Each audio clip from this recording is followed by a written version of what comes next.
Marriage হচ্ছে বা বীরভূম জেলাতে কেন এত চাইল্ড ম্যারেজের প্রবণতা, যদি আপনারা একটু ব্যাখ্যা করে বলেন তাহলে ভালো হয়। এতক্ষণ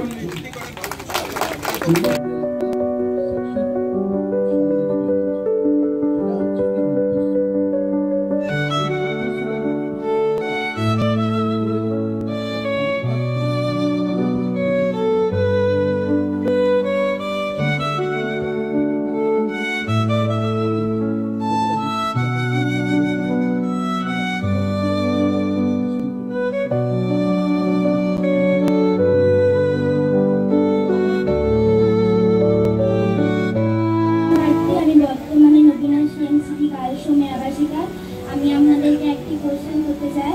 আমি যেহেতু হোমে থাকি, তো আমি দেখি যে আমার চাইতে ছোট বাচ্চা মেয়েরা চাইল্ড ম্যারেজে করে হোমে আসছে। তো ওরা কেন এত আমাদের এখানে চাইল্ড ম্যারেজ হচ্ছে বা বীরভূম জেলাতে কেন এত চাইল্ড ম্যারেজের প্রবণতা, যদি আপনারা একটু ব্যাখ্যা করে বলেন তাহলে ভালো হয়। ক্লাস 10-এ পড়ি, আমি চাইল্ড ম্যারেজ আটকিয়েছি আমার নিজের বিয়ে।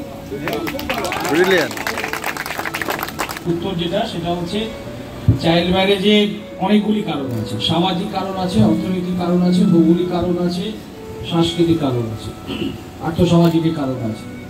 প্রথম কথা হচ্ছে আমাদের সমাজের চারিদিকে হাতের 5টি আঙুল যেমন সমান নয়, আমাদের যতগুলি ফ্যামিলি আছে আমাদের বীরভূম জেলাতে বা যে কোনো জেলাতে, তার আর্থিক দিক থেকে তারা কিন্তু সমান জায়গা নেই।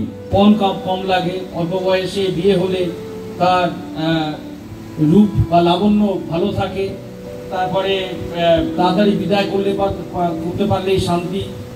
যে ছেলেটি পেয়েছি সেই ছেলেটি এরকম ইনকাম অর্থাৎ এরকম আয় করা ছেলে আর পাবো না বা ইত্যাদি। তারপরে অল্প বয়সে বিয়ে দিলে পরিবারে মানিয়ে নেবে, শ্বশুর বাড়িতে মানিয়ে নেবে, অনেক ধরনের এরকম ধরনের সামাজিক ধ্যান ধারণা আমাদের মধ্যে আছে। সেইগুলি আমরা কাটাচ্ছি, আমরা আলোচনা করে কাটাচ্ছি। তার জন্যেই নিরন্তরভাবে আলোচনা হচ্ছে। আমরা প্রত্যেকটা স্কুলে প্রত্যেকটা হোমে এটা নিয়ে আলোচনা করছি। এই যে বাল্যবিবাহ, যেটা 18 বছরের কম মেয়েদের ক্ষেত্রে আর ছেলেদের ক্ষেত্রে হচ্ছে 21 বছরের কম, সেটাকে আমরা সমাজ থেকে ধীরে ধীরে ধীরে ধীরে ধীরে ধীরে স্লো বাট স্টেডি ওয়েতে আমরা দূর করার চেষ্টা করছি। ধন্যবাদ। খুব আনন্দিত, তোমাকে সম্মানিত করবেন উনি। করা হচ্ছে বর্ষা ও আমাদের নবীনা সিএনসি বেগমের আবাসিকা। ও নিজে চাইল্ড ম্যারেজ আটকে আজকে হোমে আছে, আজকে হোম থেকেই পড়াশুনো করছে। আজকে বর্ষার মতো মেয়েরাই কিন্তু রুখে দাঁড়াতে পারবে, এর মতো মেয়েদেরই দরকার আমাদের সমাজে। বর্ষা, তোমার কাছে আমরা সবাই কৃতজ্ঞ, কারণ তুমি একটা চাইল্ড ম্যারেজ আটকেছ, তুমি একটা পথের দিশারি। তুমি পারবে পরবর্তী প্রজন্মকে সঠিক পথে নিয়ে যেতে। তোমার মতো লোকেরাই আমাদের প্রয়োজন, যেখানে আমরা শিশু সুরক্ষা আইন নিয়ে আলোচনা করছি।